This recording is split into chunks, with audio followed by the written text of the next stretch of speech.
కొండ సురేఖ వర్సెస్ నాగార్జున ఇష్యూలో నాగార్జున కోర్టుకు వెళ్లారు. పిటిషన్ కూడా వేయడం జరిగింది. ఈ రోజు నాంపల్లి కోర్టులో విచారణ జరిగింది. తదుపరి విచారణను రేపటికి వాయిదా వేసింది కోర్టు. ఇక రేపు నాగార్జున కోర్టుకు హాజరయ్యే అవకాశం ఉంది. నాగార్జున తరపున సీనియర్ కౌన్సిల్ అశోక్ రెడ్డి తన వాదనలు వినిపిస్తున్నారు. రేపు పిటిషనర్ నాగార్జున వాంగ్మూలం రికార్డు చేసే అవకాశం ఉంది. నాగార్జునతో పాటు సాక్షుల వాంగ్మూలాలను కూడా రేపే నమోదు చేయాలని పిటిషనర్ తరపున న్యాయవాది ఎవరైతే ఉన్నారో అశోక్ రెడ్డి కోర్టుని కోరడం జరిగింది.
మంత్రి కొండ Surekha versus hero Nagarjuna version లో నాంపల్లి కోర్టులో నాగార్జున పిటిషన్ దాఖలు చేయడం జరిగింది. ఈ పిటిషన్ రేపు విచారణకు వచ్చే అవకాశం కనిపిస్తోంది.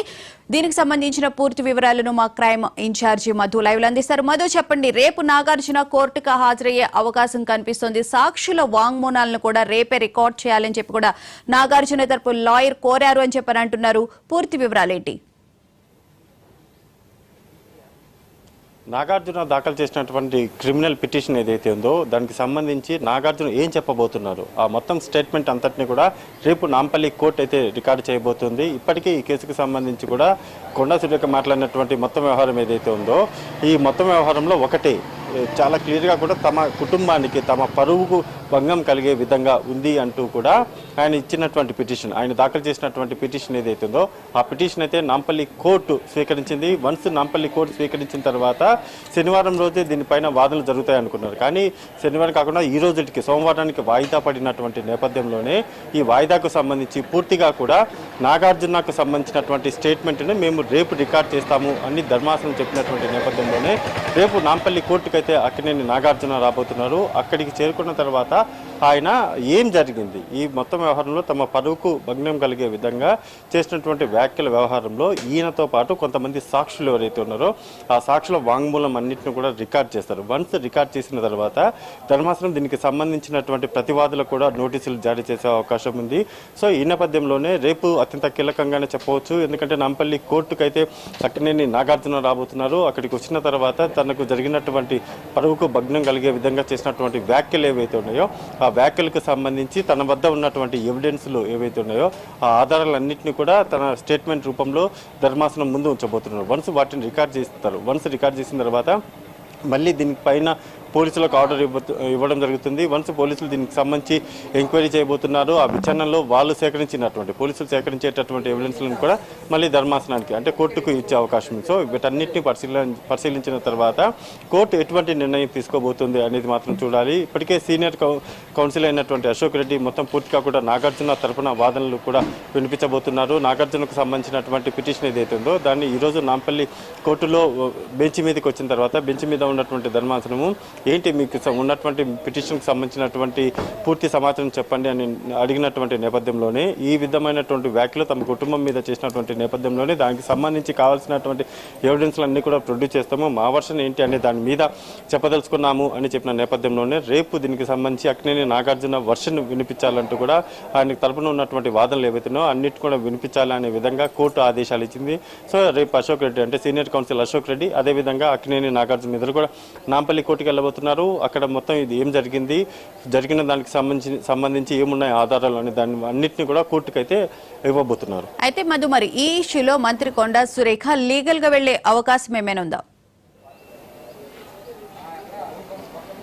ఇక్కడ ఒకటి కొండా సురేఖ తరపున కూడా వాదనలు జరుగుతాయి. ఎందుకంటే ఇప్పుడు అక్కినేని నాగార్జున వచ్చేసి తమ పరువుకు భగ్నం కలిగింది, టోటల్గా కూడా తమ పరువు తీసే విధంగా ఆమె మాట్లాడారు, కొండా సురేఖ మాట్లాడారు అని చెప్పిన నేపథ్యంలోనే ఆ పిటిషన్ అయితే ధర్మాసనం స్వీకరించింది. అదేవిధంగా కూడా వన్స్ అక్కినేని నాగార్జునకు సంబంధించినటువంటి వర్షను, ఆయన పూర్తిగా ఉన్నటువంటి వర్షన్ ఏదైతే ఉంటుందో ఆ వర్షన్ని మొత్తం రికార్డ్ చేసిన తర్వాత ప్రతివాదులు ఎవరైతే ఉంటారో, వాదులు ప్రతివాదులు అనే విధంగా కూడా ప్రతివాదులుగా ఉన్నటువంటి కొండకు సంబంధించినటువంటి కొండా సురేఖకు ఒక నోటీసులు అయితే వెళ్తాయి, కోర్టుకు అటెండ్ అవ్వాలి అంటూ కూడా తరపున ఉన్నటువంటి అడ్వకేట్ చెప్తారు. ఒకవేళ అలా కాకపోయినా సరే ఈ మొత్తం ప్రాసెస్ అంతా కూడా అక్కినేని నాగార్జునకు సంబంధించినటువంటి వర్షన్ అంతా స్టేట్మెంట్ అంతటిని కూడా రికార్డ్ చేసిన తర్వాత కొండా సురేఖకు సంబంధించినటువంటి అడ్వకేట్ ఎవరైతే ఉంటారో వాళ్ళు కూడా తమ వర్షన్ను ప్రొడ్యూస్ చేస్తారు, ధర్మాసనం ముందు ఉంచుతారు. వన్స్ రెండింటిని పరిశీలించిన తర్వాత చాలా కీలకంగానే కోర్టు పరిశీలించి ఆర్డర్ ఇచ్చే అవకాశం ఉంది. ఆ ఆర్డర్లో ఏముండబోతుంది అనేది చూడాలి. ఇప్పుడు ఎందుకంటే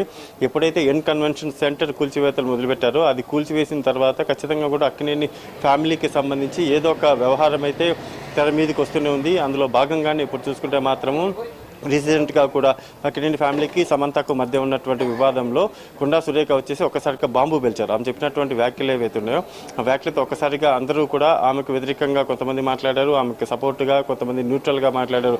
ఇవన్నీ కూడా మాట్లాడినప్పటికీ కానీ అక్కినేని నాగార్జున మాత్రం డైరెక్ట్గా నాంపల్లి కోర్టులోనే పిటిషన్ వేసినటువంటి నేపథ్యంలోనే ఇప్పుడు నాంపల్లి కోర్టు దాన్ని కూడా స్వీకరించింది, ఆ పిటిషన్ కూడా స్వీకరించారు. స్వీకరించడంతో పాటు అక్కినేని నాగార్జునకు సంబంధించినటువంటి పూర్తి వర్షన్ కూడా రేపు స్టేట్మెంట్ అంతటిని కూడా రికార్డ్ చేయబోతున్నారు. ఆ రికార్డ్ చేసిన తర్వాత నోటీసులు అయితే ఇచ్చే అవకాశం ఉంది. అప్పుడు కొండా సురేఖ తరపున ఎటువంటి వాదనలు వినిపించబోతున్నారు అనేది కూడా చూడాలి. అయితే మంత్రి కొండా సురేఖ నాగార్జునకు సంబంధించి చేసిన కామెంట్స్ ని ఏమైనా ఉపసంహరించుకునే అవకాశం ఏమైనా కల్పిస్తూ ఉందా? ఇప్పటి వరకు ప్రభుత్వం తరపు నుంచి కూడా ఎవరు రెస్పాండ్ అవ్వలేదు, కేవలం పిసిసి అధ్యక్షుడు మాత్రమే రెస్పాండ్ అయ్యి ఈ ఇష్యూని ఇక్కడతో క్లోజ్ చేయండి అని చెప్పినప్పటికీ కూడా నాగార్జునకి కానీ సమంత కానీ సోషల్ మీడియాలో చాలా సపోర్ట్ అనేది అయితే రావడం జరిగింది.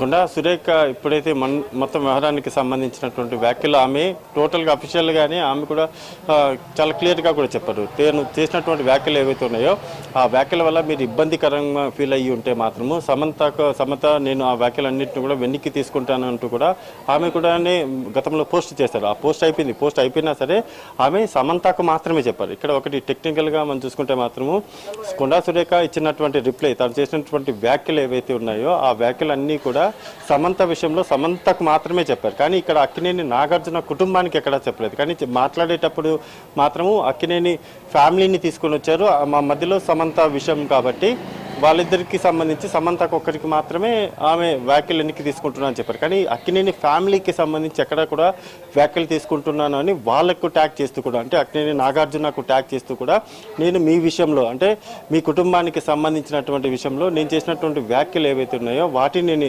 వెనక్కి తీసుకుంటున్నాను అని అఫీషియల్గా కూడా అక్కినేని ఫ్యామిలీకి ఎక్కడా చెప్పలేదు. కేవలం సమంతకు మాత్రమే చెప్పారు. దాన్ని కోర్టు ముందు ఉంచబోతున్నారు. కానీ సమంతకు చెప్పేశారు కాబట్టి ఇంకా సమంత కూడా ఈ మొత్తం వ్యవహారంలో ఆమె లీగల్గా వెళ్ళడం ఇంకొకటి అనేది తర్వాత సంగతి. వెళ్ళొచ్చు వెళ్ళకపోవచ్చు. కానీ ఇప్పటి వరకు అయితే సమంత ఎక్కడా వెళ్ళలేదు. కానీ అక్కినేని నాగార్జున వెళ్ళారు. ఎందుకు వెళ్ళారు అంటే సమంతకు మాత్రమే తాను చేస్తున్నటువంటి వ్యాఖ్యలు వెనక్కి తీసుకుంటున్నాను అని సమంతకు మాత్రం ట్యాగ్ చేశారు. ఇక అక్కినేని నాగార్జున కుటుంబానికి సంబంధించి ఎక్కడ కూడా ట్యాగ్ చేయలేదు. అది టెక్నికల్గా కోర్టు పరిశీలిస్తుంది. కాబట్టి మరి కొండా సురేఖను కూడా వర్షం అడుగుతారు. మీరు చేసినటువంటి వ్యాఖ్యల వ్యవహారంలో వాళ్ళ కుటుంబానికి సంబంధించినటువంటి వ్యవహారం కాబట్టి మీరు ఎందుకు ఇలా చేశారు, మీ దగ్గర ఉన్నటువంటి ఆధారాలు ఏంటి, ఏ ఆధారంతో ఈ స్థాయిలో ఒక కుటుంబం పైన అలిగేషన్ చేస్తారు, ఆరోపణలు చేస్తారని కూడా కోర్టు అడుగుతుంది. వన్స్ అడిగినప్పుడు వీళ్ళ దగ్గర కరెక్ట్ ఇన్ఫర్మేషన్ ఉంటే ఓకే, వెల్ అండ్ గుడ్. అలా కాని పక్షంలో ఖచ్చితంగా కూడా దీని మీద పూర్తిగా కూడా ఆమె న్యాయపరంగా కూడా చిక్కులు ఎదుర్కొనే అవకాశం ఉంది. ఒకవేళ చేసినా సరే, ఒక ఆధారాలు ఉండి చేసినా సరే ఆధారాలు ఎలా వచ్చాయి అని ఇబ్బందికరమైనటువంటి వాతావరణం కూడా లేకపోలేదు. పూర్తిగా ఈ మొత్తం వ్యవహారంలో కొండా సురేఖ ఏ విధంగా లీగల్గా ముందుకెళ్ళబోతున్నారు, న్యాయపరంగా ఉన్నటువంటి చిక్కులన్నింటినీ కూడా ఆమె ఏ విధంగా ఎదుర్కోబోతున్నారు అనేది మాత్రం కాస్త వేచి చూడాల్సినటువంటి అవసరం.